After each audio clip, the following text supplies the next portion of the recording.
Alors bonsoir chers élèves, là on est au dernier chapitre, le chapitre 12. Donc quand on dit le dernier chapitre, c'est-à-dire la fin de l'histoire, c'est le dénouement. Et là on assiste au retour du père. Donc c'est le retour du père et le retour par la même occasion du rééquilibre de la situation initiale ou bien de l'incipit.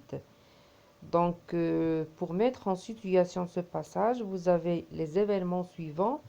Lalla Zoubida a reçu de bonnes nouvelles du messager envoyé par son mari, Malem al-Islam. Rassurée, elle vole de joie. C'est-à-dire, nous avons déjà dit auparavant que la mère du narrateur avait le sentiment d'être abandonnée quand elle est restée seule avec son fils. Elle avait peur de perdre son mari, ou bien elle avait peur que son mari ne se remarie avec une autre femme. Maintenant que ce messager est arrivé avec de bonnes nouvelles, donc elle vole de bonheur et de joie. Puis nous avons Salama ainsi que Zohar ont confirmé le divorce prochain de Moulay Al-Arabi avec la fille du coiffeur. Donc là encore, pour son amie Lalla Aisha, l'amie de la mère du narrateur, elle aussi, elle va retrouver son mari qu'il avait abandonné pour se marier ou bien pour avoir une deuxième épouse qui est la fille du coiffeur. Donc les thèmes que nous avons dans ce chapitre sont les suivants: le retour, le bonheur, la solidarité, le divorce et la solitude. Alors pour les événements contenus dans ce chapitre, le frère a envoyé Al-Yaqobi pour demander et avoir des nouvelles de Sidi Mohammed.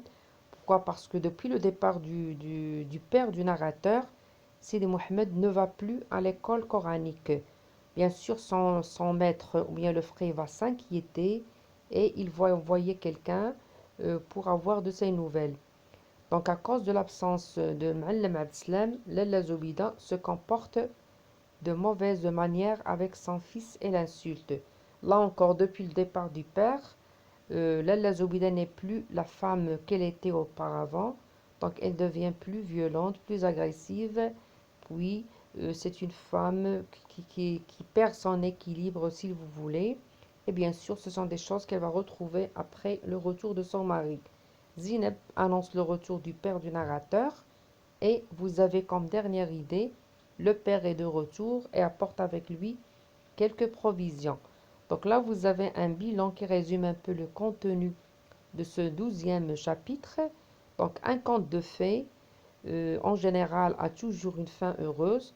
Donc là, c'est comme si on a affaire à un conte de fées dans la mesure où les personnages de l'histoire vont retrouver l'équilibre de la situation initiale, c'est-à-dire aussi bien la mère du narrateur que son ami Lalla Aisha vont retrouver le bonheur, leur tranquillité et leur sérénité. Donc la grande nouvelle est donc rapportée par Zineb, la fille de Rahma. Ma'alem Abdeslam est de retour. Toute la maison est agitée. Des youyous éclatent sur la terrasse. Les voisins font des vœux. L'enfant et sa mère sont heureux. Donc là encore, on assiste à la solidarité des voisins. Donc si pendant les moments difficiles, toutes les voisines et les voisins de Dar Shwafa sont solidaires, là encore, ce sont des moments de bonheur. Et bien sûr, c'est un moment, ou bien ce sont des moments qui sont partagés par tous les habitants de Dar Shwafa. Driss est arrivé à temps annoncer que le divorce entre Moulay Al-Arabi et la fille du coiffeur a été prononcé. La conversation de Driss Al-Awad et Ma'alem Abdeslam ou bien Moulay Abdeslam, le père du narrateur, ponctué de verres de thé, écrase l'enfant.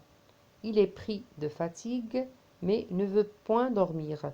Donc là, bien sûr, l'enfant, tellement il est heureux après le retour de son père, donc il ne veut pas dormir, il veut rester à ses côtés parce qu'ils se sont séparés pendant une longue période.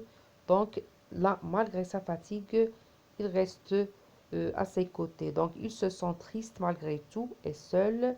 Il tire sa boîte à merveille de dessous son lit et il retrouve les figures de ses rêves, c'est-à-dire les objets de sa boîte à merveille, et il replonge dans son monde à lui, cet univers d'imagination cet univers d'invisible et de les objets de sa boîte à merveilles.